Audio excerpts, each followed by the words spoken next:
নমস্কার বন্ধুরা, আশা করি এই শীতে আপনারা সকলে ভালো আছেন।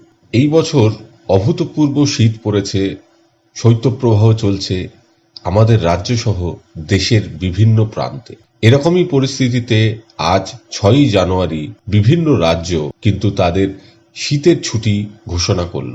উত্তরপ্রদেশ, ঝাড়খণ্ড, পাঞ্জাব, দিল্লি, হরিয়ানা, আসাম এই সমস্ত রাজ্যগুলোতে তাদের উইন্টার ভ্যাকেশন বা এই শৈত্যপ্রবাহের জন্য ছুটি কিন্তু ঘোষণা করলো, যাতে স্টুডেন্টরা সিকিওর সেফ থাকে। একইভাবে ত্রিপুরার ক্ষেত্রে কিন্তু দেখা যাচ্ছে এই ছুটিটা বেশ অনেকটাই দেওয়া হলো 6ই জানুয়ারি থেকে 10ই জানুয়ারি পর্যন্ত, due to extreme cold weather condition. এবং এইটি ফেসবুক পোস্টের মাধ্যমে তাদের চিফ মিনিস্টার জানিয়েছেন।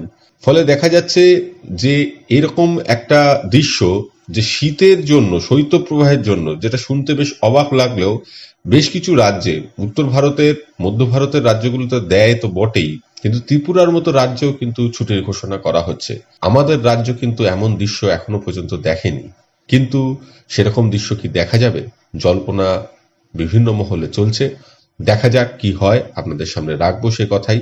আজকে এই পর্যন্ত। সকলে ভালো থাকবেন, সুস্থ থাকবেন। ধন্যবাদ।